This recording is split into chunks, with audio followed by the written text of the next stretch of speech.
نحمده ونصلي على رسوله الكريم اما بعد فاعوذ بالله من الشيطان الرجيم بسم الله الرحمن الرحيم رب اشرح لي صدري ويسر لي امري واحلل عقدة من لساني يفقهوا قولي۔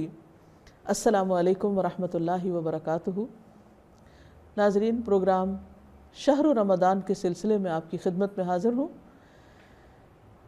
ہم مختلف عبادات اور ان کی مختلف شکلوں پر بات کر رہے تھے۔ گزشتہ پروگرام میں ہم نے صدقہ خیرات کے بارے میں بات کی، نبی صلی اللہ علیہ وسلم کا طرز عمل دیکھا کہ کس طرح رمضان میں وہ عام دنوں کی نسبت زیادہ اللہ کے راستے میں خرچ کیا کرتے تھے۔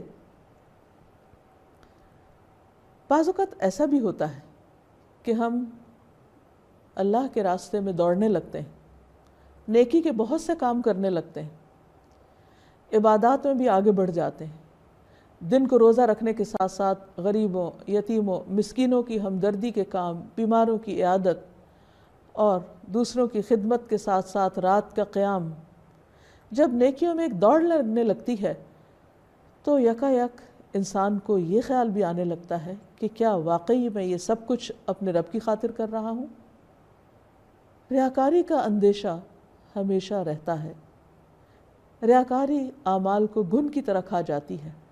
بہترین سے بہترین عمل جزا کے اعتبار سے محروم ہو سکتا ہے اگر وہ اللہ کی خاطر نہ ہو، کیونکہ اللہ سبحانہ وتعالیٰ نے قرآن مجید میں ہمیں حکم دیا ہے کہ الا للہ الدین الخالص، خبردار سنو، اللہ ہی کا حق ہے دین خالص، ہر شائبے سے پاک، ہر ریاکاری سے پاک، یعنی جو بھی ہم نیک کام کریں وہ صرف اور صرف اللہ کی خاطر کریں۔ اور اللہ تعالیٰ نے حکم بھی اسی چیز کا دیا۔ سورۃ البینہ میں فرمایا وما امروا الا لیعبدوا اللہ مخلصین لہ الدین، اور انہیں اس بات کا حکم دیا گیا کہ وہ اللہ کی عبادت دین کو صرف اور صرف اس کے لیے خالص کرتے ہوئے کریں، یعنی اس کی عبادت میں کسی اور کو شریک نہ کریں۔ جیسا کہ سورۃ الکہف کے آخر میں بھی فرمایا کہ جو شخص اللہ سے ملاقات کی امید رکھتا ہے اسے چاہیے کہ وہ اپنے رب کی عبادت کرے، اچھے کام کرے، نیک عمل کرے، اور اپنے رب کی عبادت میں کسی اور کو شریک نہ کرے، یعنی کسی اور کو دکھانے کے لیے یا کسی کو خوش کرنے کے لیے یا کسی کی خاطر نہیں، صرف اور صرف اپنے رب کی رضا کی خاطر، کیونکہ اخلاص عبادت کا لب لباب ہے، اس کا مغز ہے، اس کا اصل حصہ ہے، اس کی روح ہے، کیونکہ عبادت کی ایک فارم ہوتی ہے اور ایک اسپرٹ ہوتی ہے۔ اگر عبادت کی صرف فارم یا ظاہری پہلو نظر آئے یا ظاہری پہلو ہی باقی رہ جائے تو وہ کھوکھلی چیز ہے۔ جس طرح انسان کے جسم میں اگر روح نہ ہو تو جسم روٹن ہو جاتا ہے، خراب ہو جاتا ہے، اسی طرح اگر عبادات میں روح نہ ہو، یعنی نیت کا اخلاص شامل نہ ہو، تو وہ عبادات بھی ضائع ہو کر رہ جاتی ہیں۔ قیامت کے دن ایسے اعمال کو کچھ بھی وزن نہ دیا جائے گا۔ لہٰذا جو شخص یہ چاہتا ہے کہ اس کے اعمال قبولیت کا درجہ پائیں تو اسے ہمیشہ یہ حدیث یاد رکھنی ہوگی کہ انما الاعمال بالنیات، اعمال کا دار و مدار نیتوں پر ہے، کہ انسان نے کوئی بھی کام چھوٹا ہو یا بڑا کس کے لیے کیا ہے، کیوں کیا ہے، دکھاوے کے لیے، شہرت کے لیے، لوگوں سے تعریف چاہنے کے لیے، لوگوں کی نظر میں کچھ بن کے دکھانے کے لیے، یا صرف اپنے رب کی رضا کے لیے۔ اس لیے ہمیں اپنی تمام تر عبادات میں، خواہ وہ روزہ ہو، نماز ہو، زکوٰۃ کی ادائیگی ہو، صدقہ خیرات ہو، خدمت خلق ہو، ان سب میں اپنے اخلاص کو جانچتے رہنا ہے۔ اور اخلاص کا لفظ خلوص اور خالص ہونے سے ہے، یعنی کوئی بھی کام بالکل پیور فارم میں ہو، جس میں کسی قسم کی کوئی ملاوٹ نہ ہو، جس میں کوئی نیت کی خرابی نہ ہو۔ ایسے ہی اعمال انسان کے لیے جنت کی راہیں آسان کرتے ہیں، اور یہی دراصل توحید خالص بھی ہے۔ عام طور پر ہم جب لا الہ الا اللہ کہتے ہیں کہ اللہ کے سوا کوئی معبود نہیں، تو بعض اوقات ہم اس کے الفاظ پر غور نہیں کرتے کہ ہم کیا کہہ رہے ہیں۔ اللہ سبحانہ و تعالیٰ کو معبود ماننے کا مطلب یہ ہے کہ ہماری نماز، ہماری قربانی، سب کچھ صرف اور صرف اسی کی خاطر ہے. جیسا کہ قرآن مجید میں نبی صلی اللہ علیہ وسلم کو حکم دیا گیا، قل ان صلاتی ونسکی ومحیای ومماتی للہ رب العالمین لا شریک لہ وبذالک امرت وانا اول المسلمین. آپ کہہ دیجئے کہ بے شک میری نماز اور میری قربانی، میرا جینا اور میرا مرنا، گویا میری ساری زندگی للہ رب العالمین، صرف اللہ کے لیے ہے جو رب العالمین ہے. لا شریک لہ، اس کا کوئی شریک نہیں. وبذالک امرت، اور مجھے اسی بات کا حکم دیا گیا. یعنی نبی صلی اللہ علیہ وسلم کو بھی اس بات کا خاص طور پر حکم دیا گیا کہ ساری کی ساری عبادتیں، چاہے بدنی ہوں یا مالی ہوں یا زندگی کے کوئی بھی کام ہوں، وہ صرف اور صرف اللہ کی خوشی کے لیے کیے جائیں. وَأَنَا أَوَّلُ الْمُسْلِمِينَ، اور میں سب سے پہلا مسلمان ہوں. یعنی اللہ تعالیٰ کے اس حکم کے آگے سر تسلیم خم کرتا ہوں. ایک اور جگہ بھی نبی صلی اللہ علیہ وسلم کو خطاب کر کے اللہ تعالیٰ فرماتے ہیں، قُلِ اللَّهَ أَعْبُدُ مُخْلِصًا لَهُ دِينِي، آپ کہہ دیجئے کہ میں اللہ کی عبادت کرتا ہوں، دین کو اس کے لیے خالص کرتے ہوئے، بالکل مخلص ہو کر. کیونکہ جو بھی شخص اللہ کے لیے خالص ہو کر کوئی کام کرتا ہے تو ایسے انسانوں پر پھر شیطان کا بھی کوئی زور نہیں چلتا. اللہ سبحانہ وتعالیٰ نے فرمایا، ان عبادی لیس لک علیہم سلطان، بے شک میرے بندے، نہیں خالص اللہ کے بندے جو اللہ ہی کے لیے سب کچھ کریں، ان پر تیرا کوئی زور نہیں چلے گا. یعنی شیطان ان کو بہکا نہیں سکتا. اس نے خود بھی کہا تھا کہ میں ان سب کو گمراہ کر کے چھوڑوں گا الا عبادک منہم المخلصین، مگر ان میں سے جو تیرے خالص چنے ہوئے بندے ہیں ان پر میرا کوئی زور نہیں، کوئی بس نہیں. جب ہم اچھے عمل کی بات کرتے ہیں، عمل صالح کی بات کرتے ہیں، تو اس کی قبولیت کے لیے بھی دو شرائط ہیں. وہ دو شرائط ہیں، نمبر ایک کہ وہ کام صرف اور صرف اللہ کی خاطر ہو، نیت کا اخلاص اس میں شامل ہو، اور دوسرے یہ کہ وہ سنت کے مطابق ہو. اگر غور کیا جائے تو یہ دونوں چیزیں باہم لازم و ملزوم بھی ہیں، کیونکہ جو شخص اللہ کی خاطر کام کرے گا، یعنی اللہ کی رضا حاصل کرنا چاہے گا، وہ لازماً پھر وہ طریقہ اختیار کرے گا جو اللہ تعالیٰ کا پسندیدہ طریقہ ہے. اور اللہ تعالیٰ کا پسندیدہ طریقہ کون سا ہے؟ وہی جو اس نے اپنے پیغمبر کے ذریعے بتایا بھی اور جو انہوں نے کر کے بھی دکھایا. کیونکہ جب انسان اپنی مرضی کا کام کرنا چاہتا ہے تو پھر وہ اپنے طریقے پر کرتا ہے، اور جو اللہ کی مرضی کا کام کرنا چاہتا ہے تو پھر وہ اللہ کے بتائے ہوئے طریقے پر کرتا ہے. اس طرح انسان کے عمل میں خوبصورتی پیدا ہو جاتی ہے، اور وہی کام اللہ تعالیٰ کے ہاں اجر کا باعث بنے گا جو اللہ کے لیے کیا گیا ہوگا اور اللہ تعالیٰ کے بتائے ہوئے اللہ کی پسند کے طریقے کے مطابق ہوگا. ایک حدیث میں آتا ہے، حدیث قدسی ہے، اللہ سبحانہ وتعالیٰ فرماتے ہیں، من عمل عملا اشرک فیہ معی غیری ترکتہ وشرکہ، کہ جو شخص کوئی عمل کرتا ہے جس میں وہ میرے ساتھ کسی اور کو بھی شریک کر لیتا ہے تو میں اس عمل کو بھی اور اس کے شریک کو بھی چھوڑ دیتا ہوں. یعنی مجھے اس عمل سے کوئی دلچسپی نہیں جو کسی اور کے لیے کیا گیا ہو، کیونکہ قیامت کے دن لوگوں سے کہا جائے گا کہ جن کے لیے تم نے وہ کام کیے تھے جاؤ اور ان سے اپنی جزا پاؤ، کیونکہ جو کام اللہ کے لیے کیا ہی نہیں گیا اس کا بدلہ اللہ کے ہاں کیسا. اسی لیے ہم دیکھتے ہیں کہ وہ روزہ جو اللہ کی خاطر رکھا جاتا ہے اس کا اجر و ثواب بے پناہ ہے، اور وہ دراصل انسان کے لیے جہنم کی آگ سے بچاؤ کا ذریعہ بنتا ہے.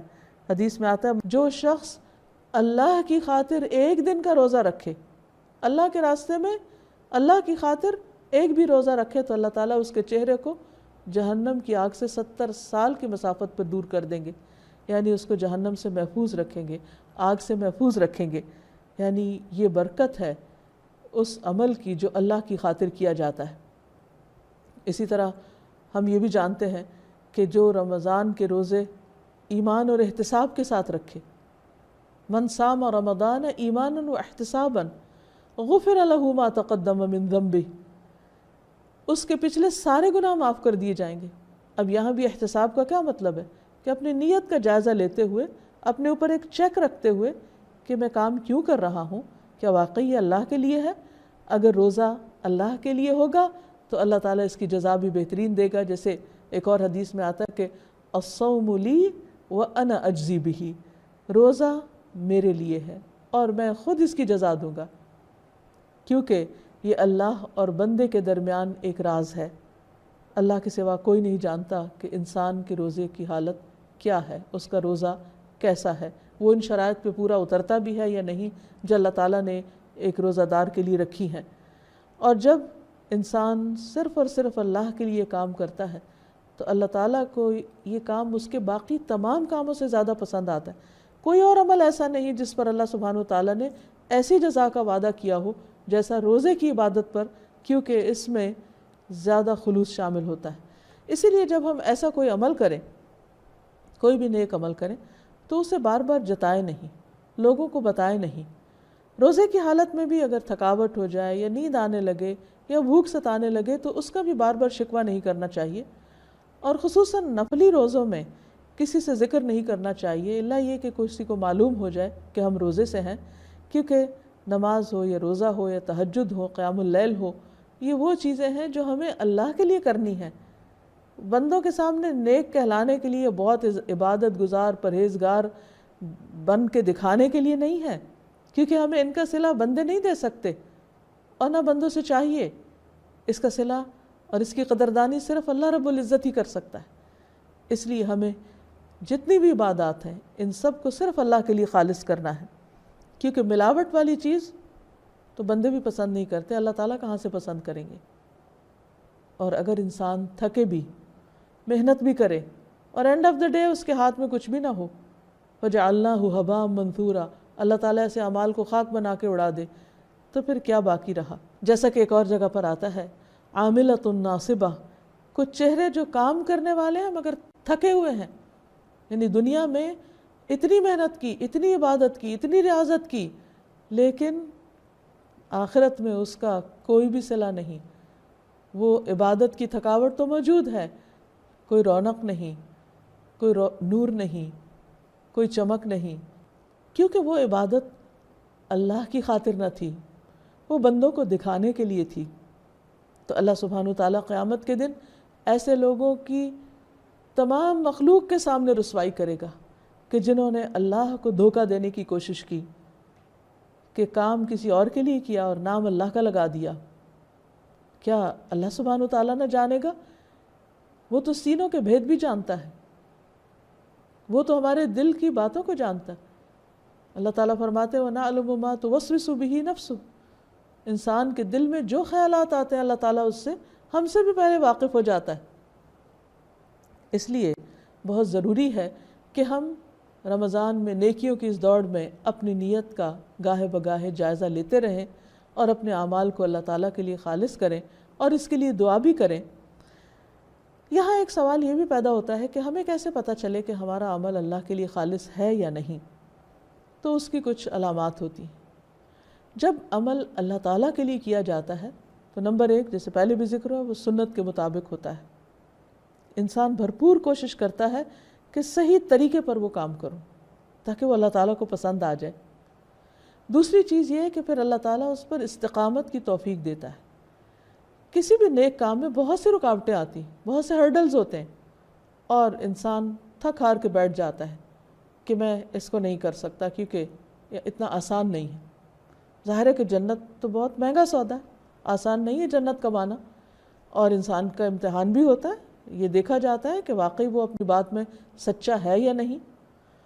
تو اس لیے جب رکاوٹ آتی ہے تو جو مخلص شخص ہوتا ہے وہ اپنے ارادے سے باز نہیں آتا. اس کے سر سے طوفان گزر جاتے ہیں اور وہ اپنی جگہ پر جمع کھڑا رہتا ہے تاکہ وہ اللہ کو راضی کرے. اور ویسے بھی ہم جانتے ہیں کہ رمضان کا چاند دیکھ کر ہم نے جو دعا کی اس میں توفیق مانگی تھی کہ اللہ وہ کام کروا ہم سے کہ جن سے تو راضی ہو جائے اور جن سے تو محبت رکھتا ہے. تو ایسا شخص جو اللہ کی رضا میں کام کرتا ہے پھر وہ ہر حال میں کام کرتا ہے.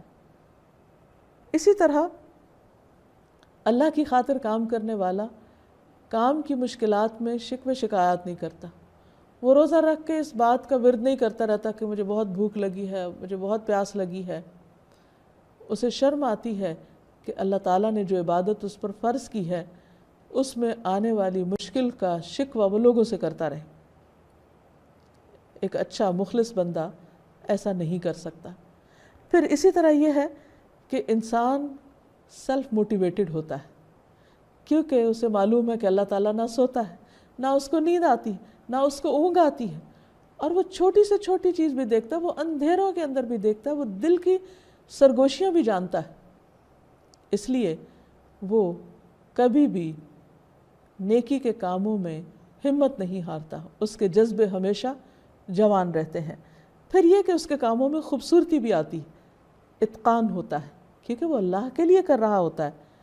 پھر وہ کوشش کرتا ہے کہ اپنی عبادت میں زیادہ سے زیادہ اللہ کی طرف توجہ رکھے، خشوع و خضوع بھی آتا ہے. تو یہ وہ نشانیاں ہیں جن سے یہ پتہ چلتا ہے کہ انسان کوئی کام کس کے لیے کر رہا ہے، اللہ کے لیے یا بندوں کے لیے. اللہ تعالیٰ سے دعا ہے کہ وہ ہمارے ہر کام کو صرف اور صرف اپنے لیے خالص کر لے. وآخر دعوانا ان الحمد للہ رب العالمین. السلام علیکم ورحمۃ اللہ وبرکاتہ. مرحبا بك رمضان رمضان